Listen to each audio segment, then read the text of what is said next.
Girl, you better not hit that snooze button.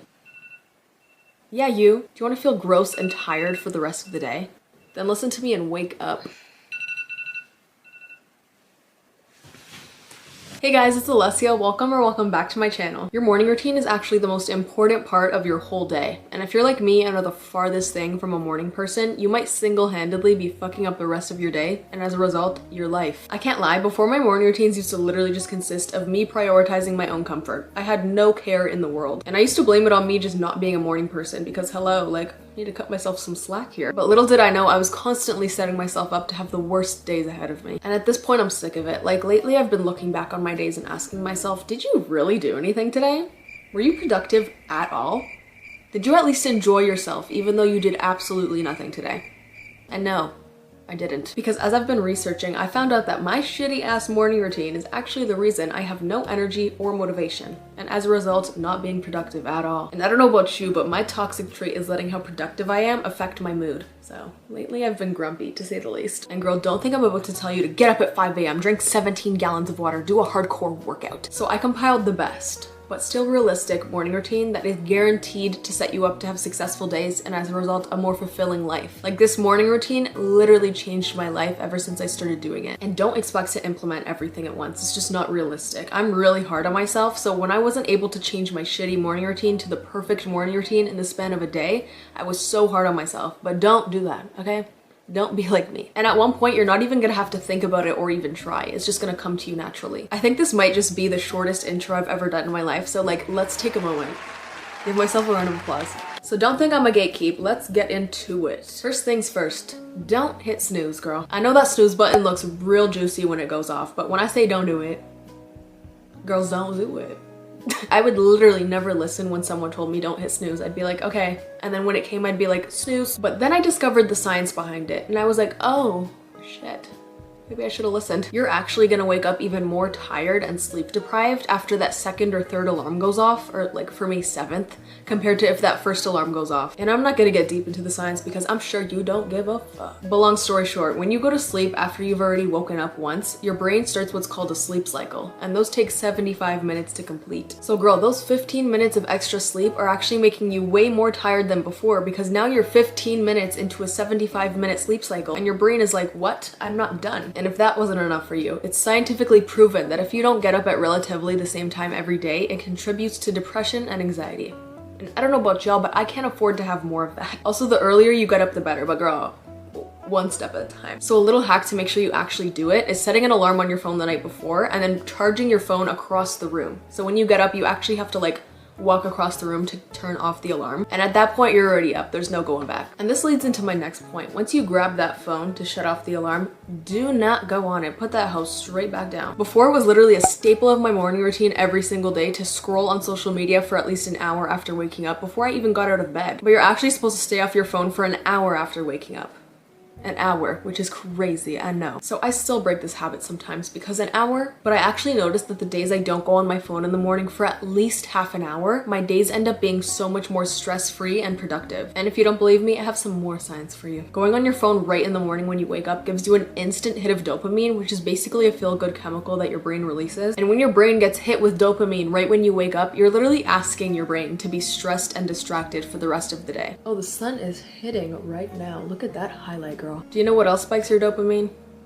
Caffeine. Girl, on top of everything, this is probably the hardest thing for me to do because I am a grumpy bitch in the morning without caffeine. And I'm not even trying to sound quirky, like I am for real right now. I will go straight back to bed if I haven't had caffeine. But I literally had to force myself to stop having caffeine because it's especially important if you're an anxious person like me. Some more boring science for you. In the morning, our body produces cortisol, which is the stress hormone. And when you add coffee on top of this, your cortisol levels spike, which you're basically just begging at that point to be anxious for the rest of the day. Plus, it's actually proven that drinking coffee first thing in the morning makes you more tired as the day goes on, so actually it's just pointless in general. If you wait to drink it an hour after waking up, it actually has more of a positive effect on you. But since I'm a gremlin without caffeine, I found any way to drink it right when I first wake up. And I actually found a loophole. Green tea has just enough caffeine in it to give you that morning boost without giving you a crash later in the day like other types of caffeine do. Plus, it has so many health benefits and it reduces stress in general, so It's a win-win. Another thing that wakes you up is a cold shower. I swear to you, I'm not trying to torture you right now. I'm just giving you the facts. By a cold shower, I mean just doing your thing while it's room temperature water. Not too hot because it will dry out your skin and irritate it, and not cold the whole time because then you'll just never want to do it again. But turning your water cold for the last couple minutes of your shower not only wakes you up because you're gonna be like, oh, bitch, but it has endless benefits that I can't even cover them all. First of all, it's literally gonna hardwire your brain because it's gonna be the hardest thing that you do all day. Once you ride out those couple minutes of freezing cold water, the rest of your day is literally gonna feel like light work, because if you're forcing yourself to do that, you can force yourself to do anything else. Like, I'd be overthinking everything I have to do in a day, but once I started taking cold showers, I was like, it's really not that deep. I almost just froze off my big toe in the shower this morning. Over time, it also relieves depression and anxiety. Don't ask me how, but like ever since I found that out, I started shivering my ass off in the shower for like 20 minutes.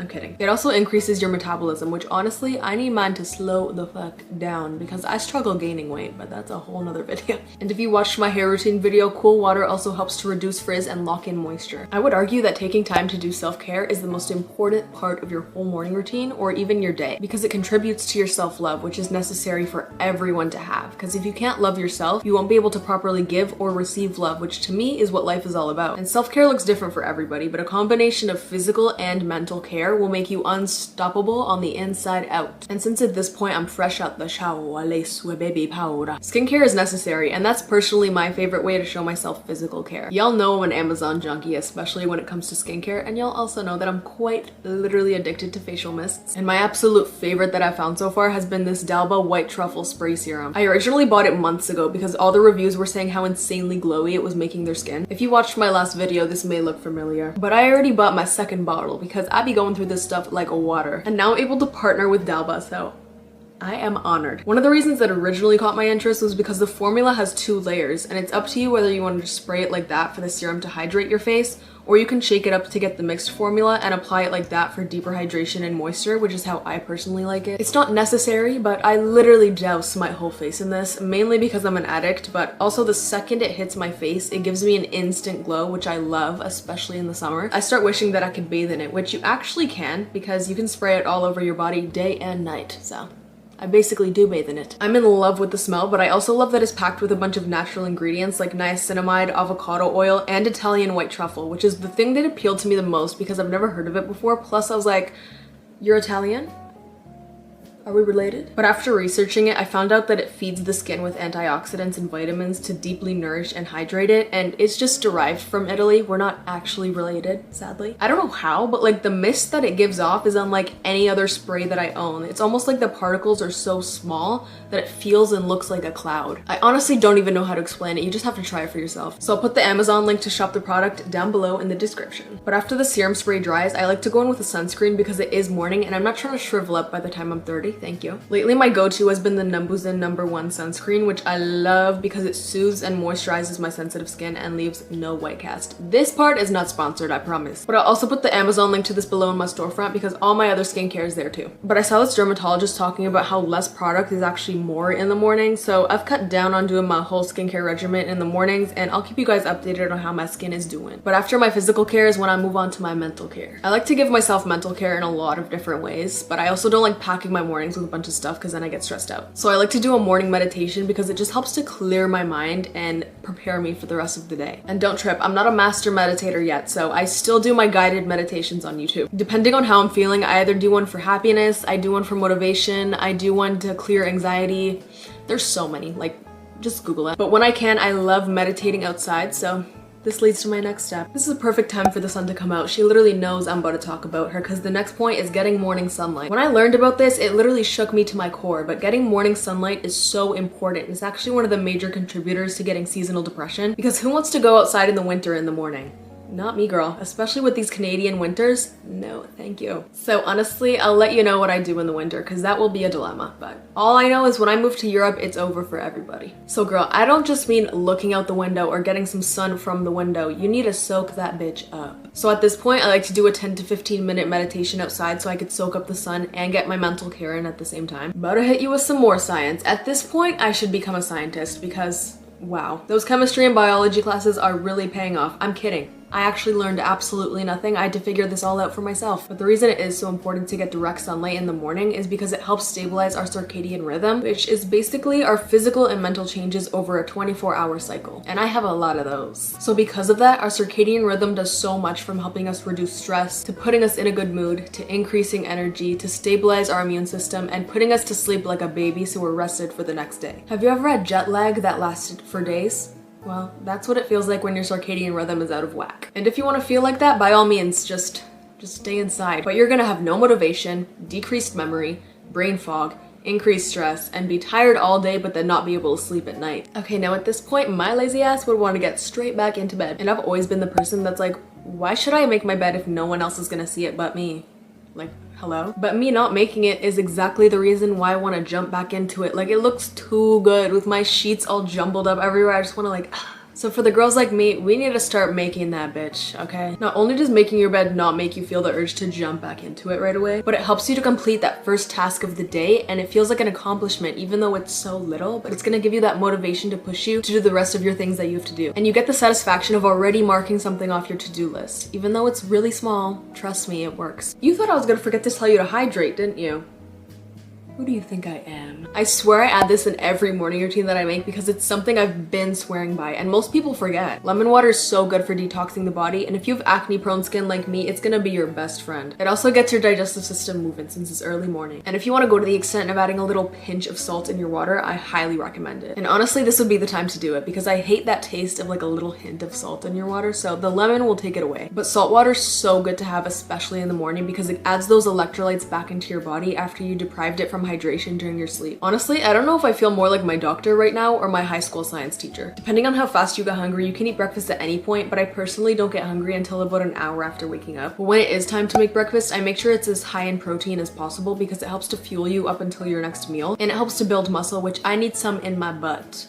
But before, I used to literally not care when people told me breakfast is the most important meal of the day. I'd be like, okay, grab a cookie, grab a croissant, grab some cereal. And to say the least, my days would be filled with my brain working against me rather than for me. Like, I would have difficulty concentrating, I would constantly be stressed, and I would constantly want to go back to sleep. And then after I started eating a more nutritious breakfast, I was like, is this what my brain is supposed to feel like? I like to pair protein with a healthy fat instead of going for sugar and carbs. I do love me some carbs though, so most of the time there is a carb in there. Lately, my absolute go-to has been scrambled eggs with an avocado toast with a protein shake. But I absolutely hate the taste of protein shakes, and I'm way too lazy to make them most days, so some days I'll just grab an Ensure instead. Sometimes I also have oats, which I also hate, but gotta do what I gotta do. I need to get thick. Okay, and last but not least, I'm actually adding this in as a bonus point because I don't do it every day, but I'm gonna try and start. One thing about me is I will not do a hardcore workout in the morning because it's just too much. But I have been trying to exercise in the mornings because it is essential for the mind in so many different ways. So I've been trying to do daily morning walks, even if it only lasts 10 minutes. I do this not only so I can get the benefits of exercising, but nature has always been something that grounds me, and it just helps to clear my mind, especially in the morning, which is amazing. But lately I've been attempting to challenge myself, and now I challenge you. On every morning walk that I go on, I pick up a stone and I bring it home with me. Right now you're probably like, what the hell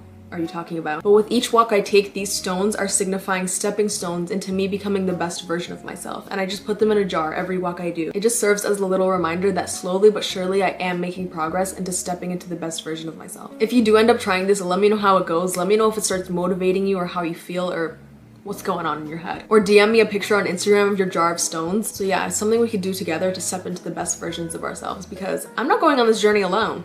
You're coming with me, girl. And that's when my morning would come to an end. Honestly, at that point, it'd kind of be seeping into the afternoon. But getting my whole routine done is very important to me. I would wake up earlier, but I would rather it seep into the afternoon, sorry. So at that point, I would just get on with my day, complete my to-do list, and then do my night routine when it comes time to, which that is coming soon, I promise. Because changing up my night routine was just as important as changing my morning routine. But it literally took me so long to get to this point and change my habits. Looking from the outside in, it may look really easy, but it's not at all. And because it looks so easy, that's why I was so hard on myself that I couldn't perfect my routine in one day. Plus, our brains make us automatically seek comfort and therefore make any excuse possible to not change our routines. We just want to stick to what we know. know. And that's something I've always struggled with, but at the same time, I've also been very self-aware, even of my bad habits. So what's funny is I would constantly do research on how to change my life and become the best version of myself, but I would never actually implement the information that I learned. So it's like, yeah, I was doing the research, but for what? Because who's using it? Not me. If anything, it was just making me even more hard on myself because I knew what I had to do, but I wasn't doing it. So deep down, I always knew that my morning routine especially was negatively impacting my life, but I never actually made any changes until I started physically noticing my life changing for the worse. And honestly, that was the turning point where I felt forced to implement everything I learned into my life. Because at that point, I would rather do anything than feel the way that I was feeling, even if it meant stepping out of my comfort zone and getting uncomfortable. There's a difference between a person that's interested in doing something and a person that's committed to doing something. Okay, wait, that was kind of woke of me. So I'm gonna leave the video on that note because that was probably the most psychological, philosophical thing I've ever said. I really hope you guys enjoyed this video, and I really do hope it can change at least one person's life out there because it changed mine for the better. Because I can't lie, I was in a dark place before this. But no, I want to end this video on a happy note. I love you guys. And if you're not subscribed yet, I'm actually kind of offended. Do you not like me or something? And don't forget that you can come back to this video anytime you need, just for a little reminder. Share with your friends or whoever else may need it, and I love you guys so much. I will see you in the next video.